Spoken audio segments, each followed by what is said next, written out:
JavaScript के बहुत सारे कॉन्सेप्टों में से एक जो कॉन्सेप्ट है वो होता है रेगुलर एक्सप्रेशन। तो आज के इस वीडियो में हम लोग बात करेंगे रेगुलर एक्सप्रेशन के बारे में और समझेंगे कि कैसे हम रेगुलर एक्सप्रेशन को यूज़ कर सकते हैं, उसके साथ साथ क्या फ़ायदे होते हैं रेगुलर एक्सप्रेशन के, वो सारी चीज़ें आज समझेंगे। तो हाय एवरीवन, मैं हूँ आदर्श और आज के इस वीडियो में हम लोग रेगुलर एक्सप्रेशन के बारे में जानने वाले हैं। जब भी हम रेगुलर एक्सप्रेशन के बारे में समझना शुरू करते हैं तो मोस्टली इसका जो यूज़ होता है वो किसी सर्चिंग से रिलेटेड होता है, यानी एक ख़ास पैटर्न जिसे हम सर्च कर रहे होते हैं अपने स्ट्रिंग में, उस समय हम रेगुलर एक्सप्रेशन को यूज़ कर रहे होते हैं। तो आज के वीडियो में लोग क्या क्या जानने वाले हैं, रेगुलर एक्सप्रेशन क्यों ज़रूरी है, रेगुलर एक्सप्रेशन कैसे हेल्प करता है हमारे डेवलपमेंट में, कैसे हम यूज़ करें रेगुलर एक्सप्रेशन को। जब भी हम किसी भी स्ट्रिंग में सर्च कर रहे होते हैं किसी भी पार्ट ऑफ अ स्ट्रिंग को, फॉर एग्जांपल आपके पास एक स्ट्रिंग है जिसका नाम है where is the most helpful in development. ये एक सिंपल स्ट्रिंग मान लेते हैं। इसमें से अगर हमें हेल्पफुल वर्ड को सर्च करना होगा तो हम एक रेजेक्स लिखेंगे जो कि सिंपल रेजेक्स होगा और उसमें हम वो पर्टिकुलर वर्ड को देंगे। ये जो रेजेक्स है वो सर्च करेगा उस पर्टिकुलर वर्ड को। डेवलपमेंट में अगर हमारे पास एक स्ट्रिंग है, उसमें से कुछ पार्ट ऑफ स्ट्रिंग को निकालना है तो एक तरीका है कि हम सेपरेट कर सकते हैं उसको स्पेस के बेस पे। दूसरा तरीका ये है कि हम सर्च कर सकते हैं। एक पर्टिकुलर स्ट्रिंग है जिसको रिप्लेस करना है किसी अदर वर्ड से, जैसे यहाँ पे हेल्पफुल एक वर्ड है, उसको किसी अदर वर्ड से रिप्लेस करना है, तो इस केस में भी रेजेक्स काम आता है। तो रेजेक्स जो होता है वो सर्च के साथ साथ रिप्लेस भी करता है यहाँ पे। तो कैसे हम यूज़ करते हैं रेजेक्स को, सबसे पहले हम ये जान लेते हैं। तो यहाँ पे मैं आ गया हूँ अपने कोड एडिटर पे जो कि है VS कोड, और यहाँ पे मैंने खोल लिया है अपना ब्राउज़र, और ब्राउज़र में मैंने सिंपली अभी हेलो यहाँ पे प्रिंट करके देख रहा हूँ। तो इसमें अगर मैं यहाँ पे लिखूँ रेगुलर एक्सप्रेशन को, तो रेगुलर एक्सप्रेशन को लिखने के लिए सबसे पहले हमें एक स्ट्रिंग चाहिए होता है, क्योंकि हम रेगुलर एक्सप्रेशन को किसी न किसी स्ट्रिंग पे लगा रहे होते हैं। यहाँ पे मैं एक वेरिएबल लेता हूँ, जैसे कि लेट टेक्स्ट एक वेरिएबल है जिसमें मैं कुछ स्ट्रिंग रख लेता हूँ।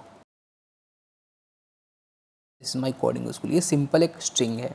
अगर मुझे इसमें से कोडिंग वर्ड को सर्च करना है, स्ट्रिंग मेथड में एक तरीका है कि जिसमें हम स्पेस के बेसिस पे किसी भी स्ट्रिंग को सेपरेट करते हैं और उसके बाद हम लूप लगा के एग्जैक्ट मैच के साथ हम चीज़ों को निकाल सकते हैं।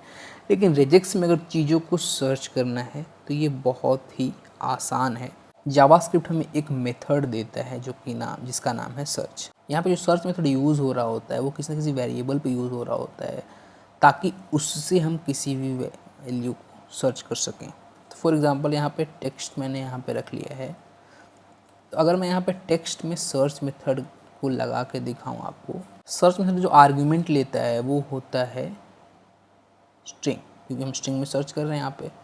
तो यहाँ पर कोडिंग मैंने लिख दिया और इसके बाद यहाँ पे जो रिटर्न करेगा वो ये रिटर्न करता है इंडेक्स। तो यहाँ पे मैंने एक सिंपल वेरिएबल बनाया है जिसका नाम रख लिया है इंडेक्स। अगर मैं आपको कंसोल करके इंडेक्स प्रिंट करके दिखाऊँ वहाँ पे, जैसा कि आप देख सकते हैं कि यहाँ पे 11 प्रिंट हो चुका है। ये उस पर्टिकुलर स्ट्रिंग का वो पोजीशन देता है, वो कैरेक्टर देता है जहाँ से ये स्ट्रिंग स्टार्ट हो रहा है बनना। तो इस तरीके से हम सर्च कर सकते हैं जावास्क्रिप्ट में किसी भी टेक्स्ट को। अब ऐसा भी हो सकता है कि ये कोडिंग जो वर्ड है वो मल्टीपल टाइम्स हो।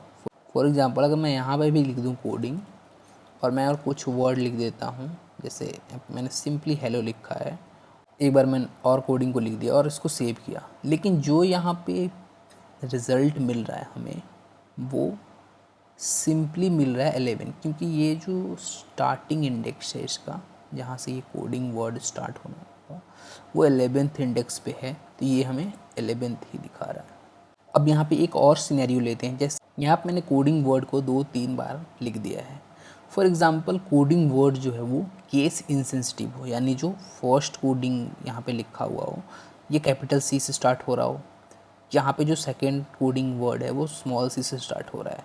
तो इस केस में जो हमें रिटर्न मिलता है वो एग्जैक्ट मैच मिल रहा है। जैसे यहाँ पे स्मॉल लेटर में जो भी ये वर्ड लिखा हुआ है उससे ये डायरेक्ट एग्जैक्ट मैच कर रहा है और उसका इंडेक्स दे रहा है। लेकिन कई बार हम चाहते हैं कि केस इंसेंसिटिव मैचेस हों, चाहे वो ब्लॉक लेटर में हो या स्मॉल लेटर में हो। अगर कोडिंग वर्ड है तो उसका हमें पर्टिकुलर इंडेक्स चाहिए होता है, यानी उसको हमें सर्च करना होता है। तो इस केस में हम रेगुलर एक्सप्रेशन का यूज़ ले रहे होते हैं, जिसमें हम फॉरवर्ड स्लैश के अंदर इस वर्ड को रैप कर रहे होते हैं और उसके बाद हम लिख लेते हैं आई वर्ड यहाँ पे यूज़ हो रहा होता है केस इनसेंसिटिव के लिए। इसका मतलब ये हुआ कि अगर हमारा जो वर्ड है कोडिंग वो केस इनसेंसिटिव वर्ड में भी प्रेजेंट, जैसे यहाँ पे कैपिटल लेटर में प्रेजेंट है, तो इस केस में ये मैच करेगा और उसी पर्टिकुलर इंडेक्स को ये रिटर्न कर रहा होगा। फिलहाल हम जान लेते हैं रिप्लेस मेथड, जो कि बहुत ही इंपॉर्टेंट रोल प्ले करता है जब हमें एक पर्टिकुलर स्ट्रिंग में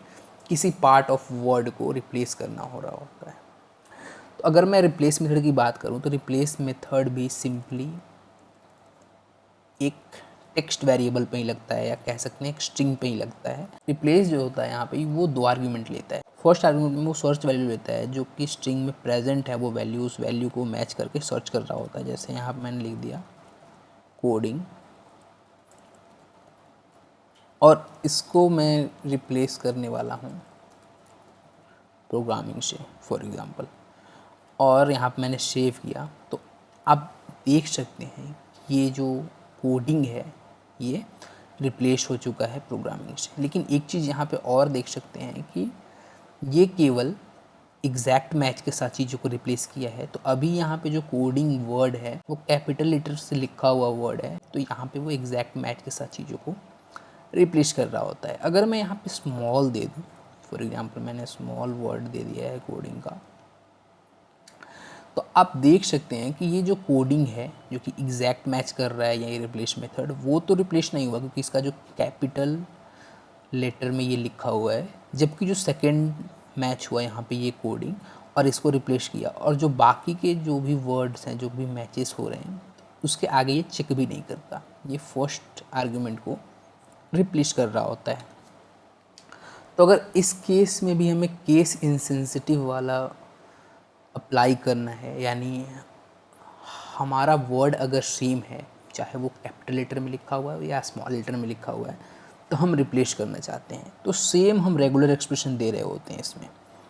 तो यहाँ पे अगर मैं रेगुलर एक्सप्रेशन लिखूँ स्लैश से रैप करता हूँ और आई दे देता हूँ, आई का यहाँ पे सेंस हुआ इनसेंसिटिव, यानी केस इनसेंसिटिव। तो यहाँ पे आप देख सकते हैं कि कोडिंग जो वर्ड है वो रिप्लेस हो चुका है प्रोग्रामिंग से।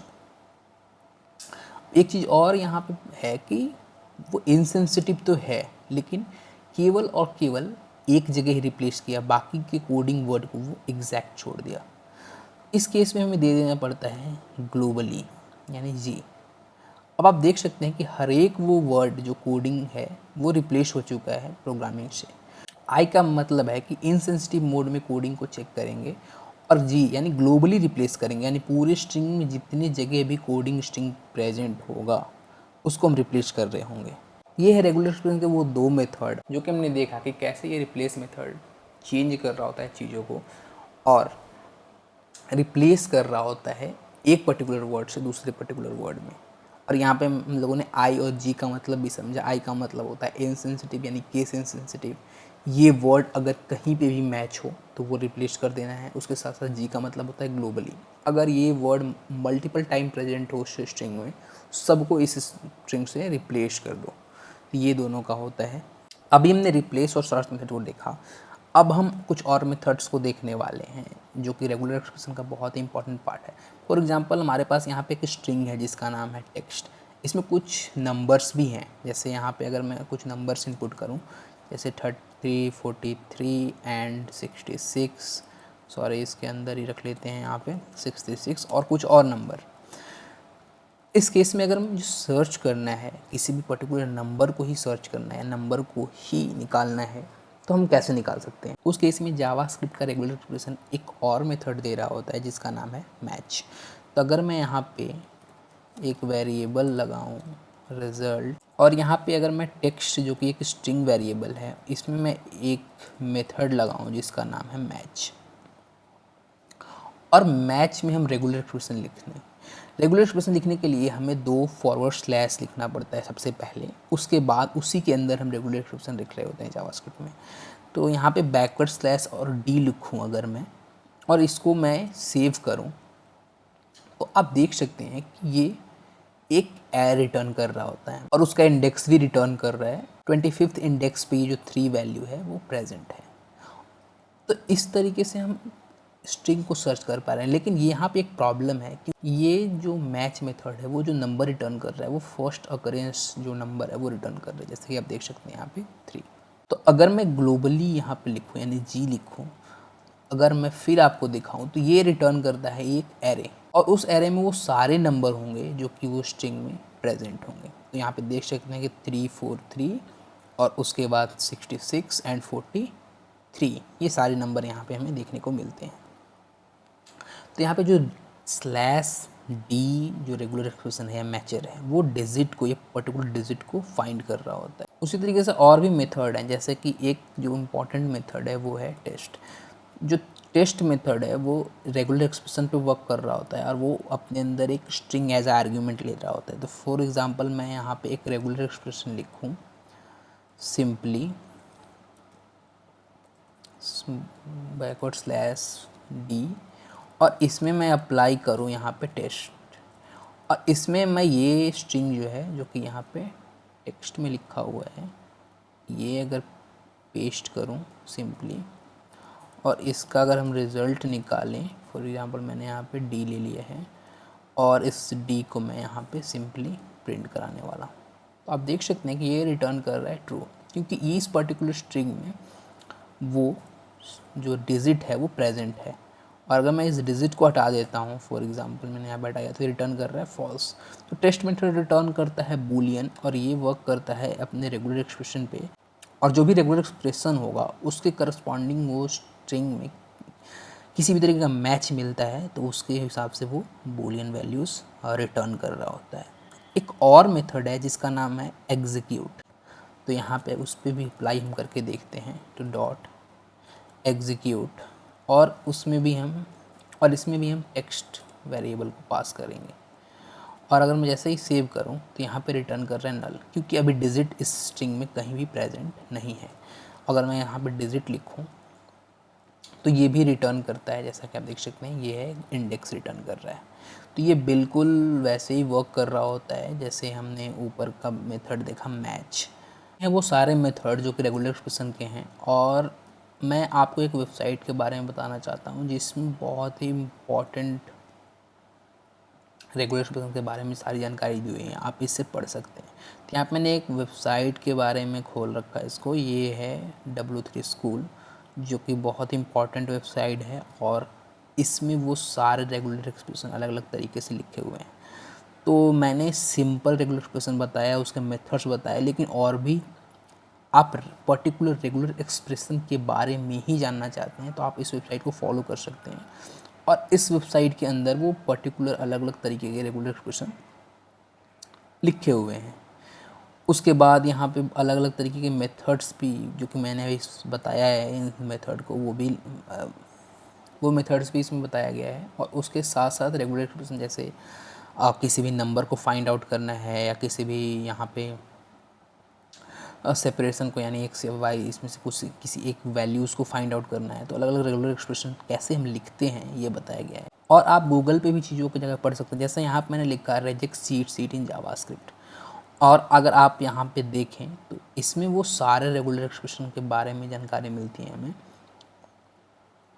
जैसा कि आप देख सकते हैं कि ये है चीट शीट, जिसमें हमें अलग अलग कैरेक्टर, रेगुलर एक्सप्रेशन में अलग अलग कैरेक्टर यूज़ हो रहा होता है, तो उस अलग अलग कैरेक्टर के क्या क्या यूज़ केसेस हैं और पर्टिकुलर डेफिनेशन लिखा हुआ है। जैसे यहाँ कैरेक्टर एस लगाए तो वाइट स्पेस कैरेक्टर के लिए यूज़ होता है। तो अलग अलग कैरेक्टर्स यहाँ पे हैं, और उस कैरेक्टर्स के अकॉर्डिंग हम रेगुलर एक्सप्रेशन लिख रहे होते हैं। तो आप इसको पढ़ सकते हैं, रेगुलर एक्सप्रेशन को, अलग अलग चीट शीट को देख सकते हैं, आप वेबसाइट पे विज़िट कर सकते हैं, चीज़ों को समझ सकते हैं। और लिखने के लिए रेगुलर एक्सप्रेशन आप इन्हीं चीज़ों को यूज़ करके और लिख सकते हैं। तो मैंने सिंपल रेगुलर एक्सप्रेशन के बारे में आपको डिस्कस किया है, और भी अगर एडवांस रेगुलर एक्सप्रेशन के बारे में आप जानना चाहते हैं तो आप यहाँ पे जा सकते हैं, जो कि मोज़िला का एक वेबसाइट है जिसमें हम अलग अलग तरीके के डिफरेंट वेरिएंट्स में जो कि प्रॉपर रेगुलर एक्सप्रेशन लिख के दिखाया जा रहा होता है हमें, ये भी आप चीज़ों को देख सकते हैं। फ़िलहाल के लिए इस वीडियो में इतना ही। आगे और भी इम्पोर्टेंट कॉन्सेप्ट रिलेटेड वीडियो देखने के लिए और रेगुलर एक्सप्रेशन और जावास्क्रिप्ट को समझने के लिए इस चैनल को ज़रूर सब्सक्राइब कीजिए और इस वीडियो को लाइक कीजिए। Thank you for watching this video.